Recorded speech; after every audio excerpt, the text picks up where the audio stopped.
It's a great honor to be here. It would be an honor to be at any YW event because I think it's an organization that really stands out in the community of voluntary sector organizations because it is always so forthright on issues of social justice and, of course, issues affecting women.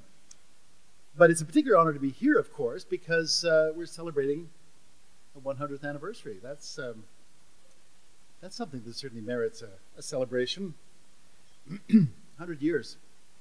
That's more than even some of us in the room. Of course, age isn't really what it used to be. You know, they say that 40 is the new 60 or something like that. Oh. Patricia did say that all that might make one tired. But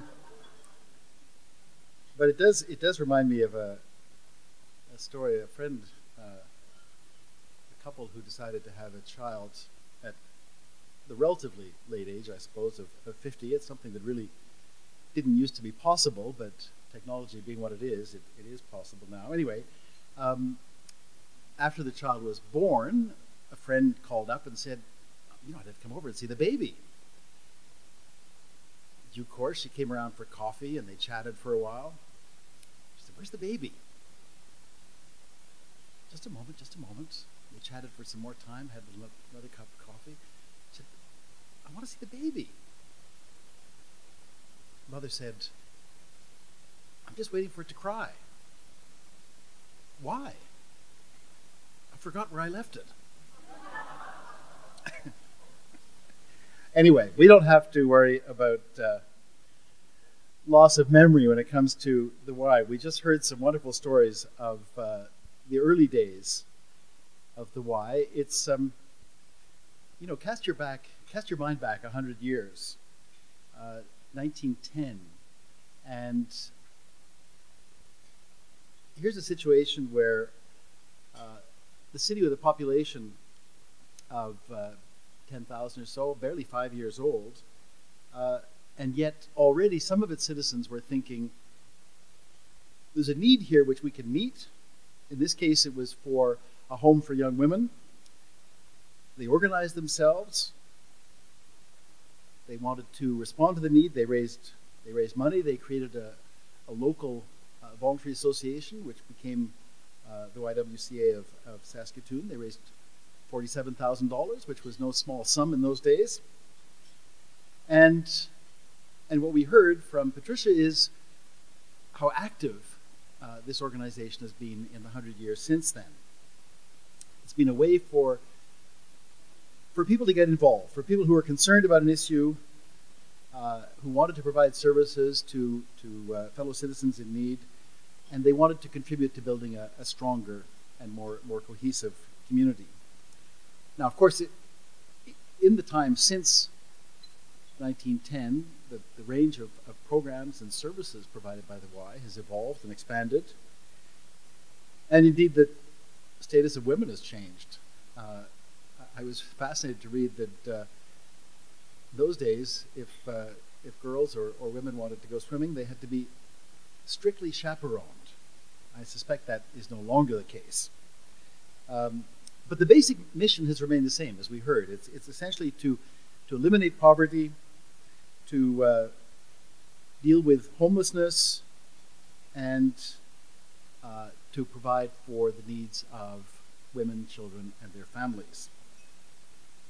Now, fast forward 100 years, and you have a city with a population of over 200,000 and growing, and of course, hundreds, if not perhaps even thousands, of community organizations or informal groupings which have been created to meet a bewildering range of needs, everything from providing services, the arts, environmental causes, and helping, of course, still the disadvantaged or the vulnerable.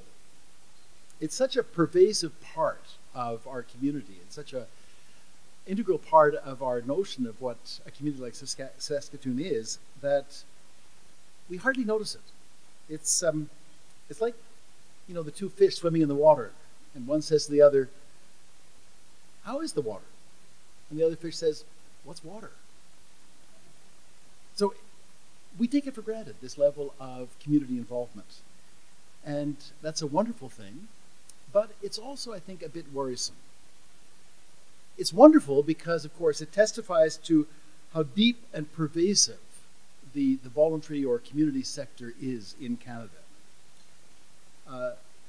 There are over 80,000 charitable organizations in Canada, and more again that are nonprofits. It's the largest sector per capita of any country in the world except the Netherlands. The sector gets almost $10 billion worth of donations and almost 2 billion hours of volunteer time. Its contribution to the country's gross domestic product is greater than the mining, oil and gas extraction, and retail industries. It's greater than agriculture. But we hardly know that. We don't talk about what the sector contributes to our society. There's no section in the daily newspaper like there is for business or sports that actually looks at the work of the sector. It's just there. We take it for granted.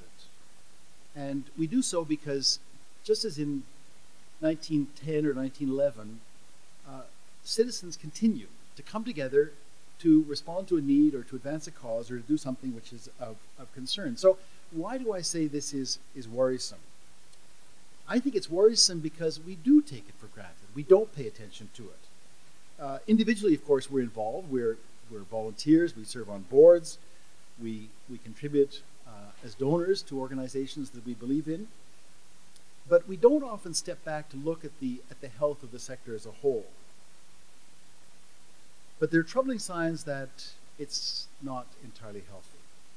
Why do I say that? Well, let's look first at the financial side. And I say this having just listened in on the annual meeting of the YW here and hearing that there is actually a financial surplus from last year. That is not something you hear at a lot of annual meetings these days of charities. So if you take away the universities and hospitals and colleges, the sector overall receives about $75 billion a year. But of course, this really masks a huge divergence between large organizations, small organizations, the particular sector that an organization is working in. 60% of the income goes to fewer than 1% of the charities in Canada. Of course, the most important single source is federal and provincial government grants and contributions, followed a long way behind by donations from individuals and corporations and foundations. And when we look at the pattern of provincial and government support, the picture is not very encouraging. Governments, of course, are worried about deficits, and many of them are cutting expenditures already, or certainly saying that there will be cuts coming. I've just come from the UK, and I can tell you, I was at a meeting with foundations and charitable organizations in the UK, and it's no exaggeration to say they're traumatized by the extent and speed of cuts in government support to the sector there. Behind that, then, we have the donations from individuals, corporations, and I think, Canadians are generous, and Saskatchewan is, along with Newfoundland, probably the most generous part of the country. But overall, support from individuals has reached a kind of plateau, according to the figures that we see that Imagine or the last federal survey of giving and volunteering indicated. There's a kind of plateau. And increasingly, the largest proportion of those individual donations are coming from a very small number of people, as indeed is true of volunteering. And of course, corporate support nowadays is tied much more to a company's marketing plans and other strategies. And foundations in Canada are not a major source of funding, unlike in the US.